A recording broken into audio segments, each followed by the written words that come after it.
Welcome.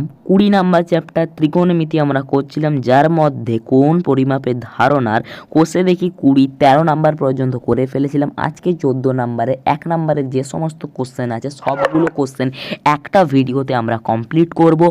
প্রথমে আছে MCQ 5টা, তারপর আছে সত্য মিথ্যা, তারপর আছে শূন্যস্থান পূরণ। প্রতিটাই শুরু করব এবং প্রতিটা একটা ভিডিওতে আমরা করব এবং এটার পিডিএফ দেওয়া সম্ভব হলে দেবো, আর যদি দেওয়া থাকে তো ডেসক্রিপশন বক্স একবার চেক করে নেবে যদি কারোর দরকার থাকে।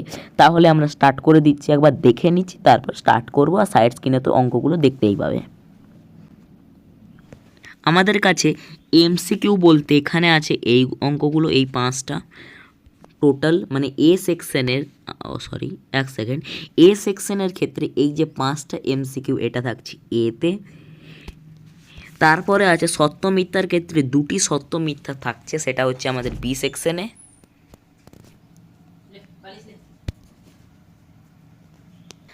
আর শূন্যস্থান পূরণ অর্থাৎ আমরা সি সেকশনে দেখতে পারবো এই 3টে শূন্যস্থান পূরণ। তাহলে শুরু করে দিচ্ছি, আর টাইম ওয়েস্ট না করে এইগুলো পর পর এক একটা করে দেবো। এবং এগুলো যেহেতু শর্ট করতে হয় তাই জন্য রাফের মধ্যে জাস্ট আনসারটা করব, করে দেখাবার দরকার নেই।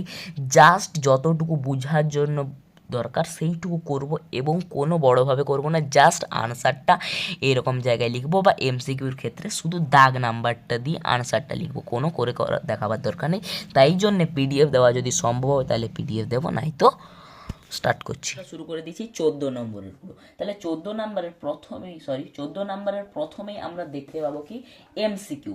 এর আগে আছে এমসিকিউ। তাহলে প্রথমে বিষয়টা কি বলা হয়েছে সেটা দেখবো আর জাস্ট অপশনটা লিখবো। তাহলে 1 নম্বরে বলেছে একটি ঘড়ি যে মিনিটের কাঁটাটা আছে সেটা প্রান্তবিন্দু থেকে 1 ঘন্টায় আবর্তন করে। তাহলে ঘড়ির যেহেতু কাঁটা সেটা ঘড়ির দিকেই আবর্তিত হবে, মানে ক্লকওয়াইজই আবর্তিত হবে। এবং ক্লকওয়াইজ যদি আবর্তিত হয় তখন আমাদের কত ডিগ্রি আবর্তন হবে এবং সেটাকে রেডিয়ানে পরিবর্তন করব অতটা দেখার দরকার নেই। এই অঙ্কের ক্ষেত্রে যেহেতু ঘড়ির কাঁটার দিকে, তাহলে আমরা বুঝতে পারছি সেটা কি হবে না ঋণাত্মক হবে, মানে সামনে একটা মাইনাস থাকবে। আর এখানে দেখতে পাচ্ছি একটাই মাত্র অপশনের শেষে মাইনাস আছে, সেটা হচ্ছে অপশন ডি। তাহলে অপশন ডি হবে, আমরা বুঝতে পেরে গেছি। কিন্তু যদি অন্য সময় যদি দুটো মাইনাস থাকে তখন সমস্যা হবে। তার জন্য আমরা দেখবো যেহেতু মিনিটের কাঁটা, তার জন্য 1 ঘন্টা কি একটা পূর্ণ আবর্তন করবে। যেহেতু এটা মিনিটের কাঁটা তাহলে 1 ঘন্টায় পূর্ণ আবর্তন করবে। তাহলে পূর্ণ আবর্তন মানে কি 360 ডিগ্রি। এবার 360 ডিগ্রি সেটাকে আমরা 180 দিয়ে যদি ভাগ করি তাহলে 2 হচ্ছে আমাদের আনসার। তাহলে 2 কি হবে, তাহলে 2 হচ্ছে আমাদের রেডিয়ান বা 2 পাই রেডিয়ান হবে। এবং যেহেতু ঘড়ির কাঁটার দিকে তাই জন্য সামনে একটা মাইনাস থাকবে। তাহলে আনসার হবে অপশন ডি, হবে -2 পাই রেডিয়ান।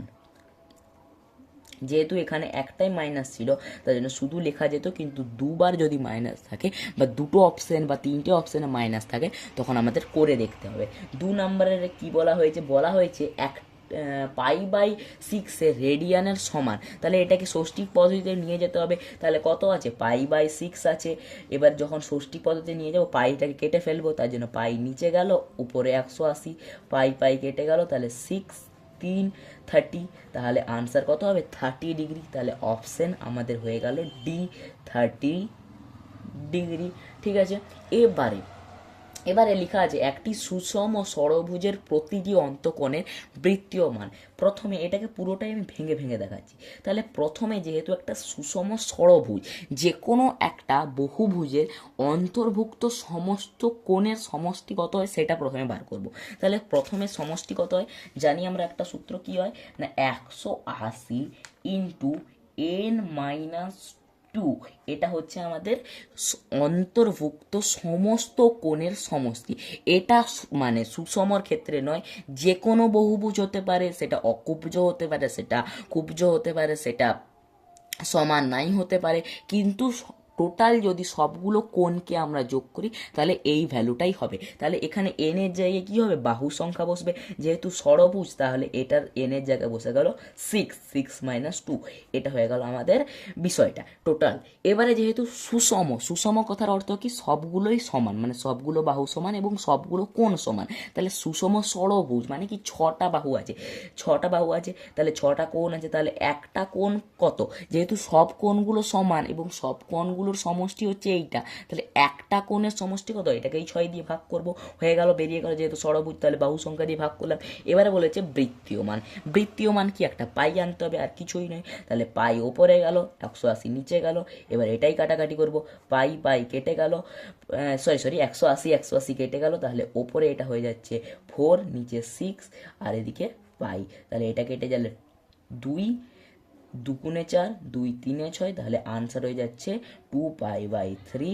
আর অপশন আমাদের বিতে আছে, তাহলে লিখতে পারি অপশন বি 2π/3। এটা যে কোনো ক্ষেত্রে হবে, এটা হচ্ছে টোটাল, এটা যেহেতু মানে বলেছে সুষম, সেই জন্য বাহু সংখ্যা দিয়ে ভাগ করলাম, তাহলে একটা কোণ বেরিয়ে গেল, আর তারপরে সেটাকে বৃত্তীয় পদ্ধতিতে পরিবর্তন করলাম। এবারে বলেছে 4 নম্বরেরটা, দেখো 4 নম্বরেরটা কি বলেছে, 4 নম্বরে বলেছে যে আর S is equal to R theta, মানে এস হয়ে যাচ্ছে তোমাদের বৃত্তচাপ, এবং আর হয়ে যাচ্ছে ব্যাসার্ধ, এবং থিটা হয়ে যাচ্ছে কোণের যে পরিমাপটা, এটা কি পদ্ধতিতে মাপা হয়, মানে এই ক্ষেত্রে থিটার ভ্যালুটা কি পদ্ধতি, আমরা সকলে জানি এইটা হচ্ছে বৃত্তীয় পদ্ধতি।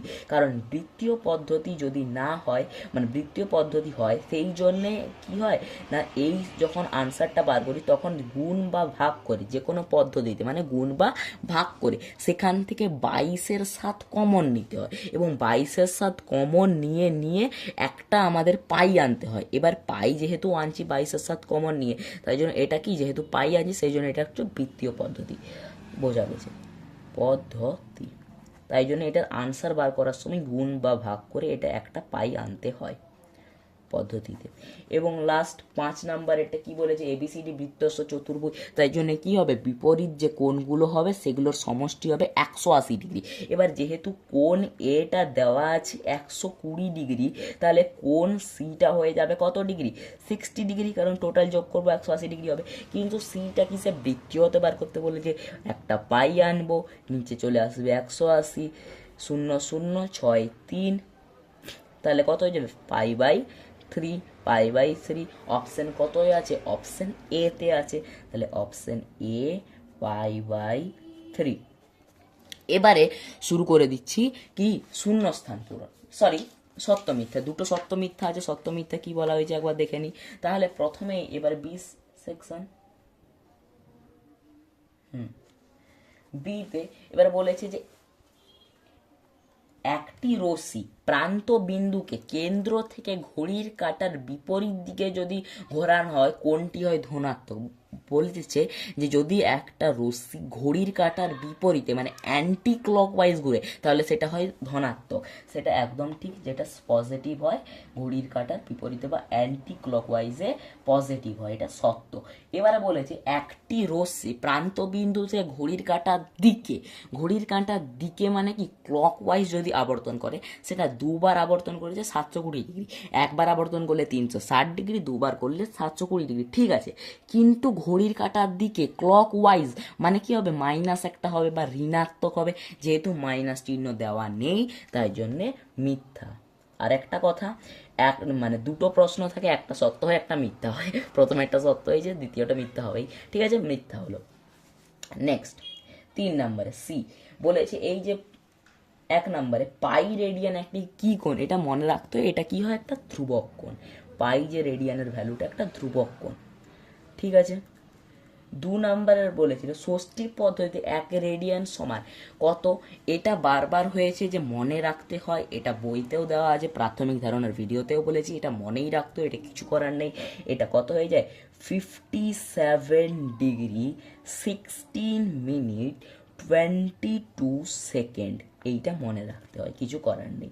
এবং 3 নম্বরে কি বলেছে, 3π/8 পরিমাপক কোণটি সম্পূরক কোণ। সম্পূরক কোণ মানে কি, দুটো কোণ যাদেরকে যদি যোগ করি তাহলে হয়ে যাবে আমাদের কত, 180 ডিগ্রি। তাহলে 180 ডিগ্রি প্রথমে এটাকে ষষ্ঠী পদ্ধতিতে পরিবর্তন করব, তারপর 180 থেকে বিয়োগ করব, তারপর আবার বৃত্তীয় পদ্ধতিতে নিয়ে যাব, এত করার দরকার নেই, আমাদের ডাইরেক্ট ষষ্ঠিক পদ্ধতিতে মানে সম্পূরক কোণের ভ্যালু কত, ওখানে 180 ডিগ্রি আর এখানে 180 ডিগ্রি মানেই পাই, তাহলে ডাইরেক্ট বিয়োগ করে দিচ্ছি, তাহলে পাই থেকেই বিয়োগ করে দিলাম 3π/8, এটা হয়ে যাচ্ছে, পাইটা হচ্ছে সম্পূরক কোণ, আর এটা একটা কোণ বিয়োগ করলাম তাহলে আরেকটা কোণ বেরিয়ে যাবে, তাহলে এটা কত হয়ে যাবে 8, এটা হয়ে যাচ্ছে 8π-3π/8, তাহলে হয়ে যাচ্ছে 5π/8।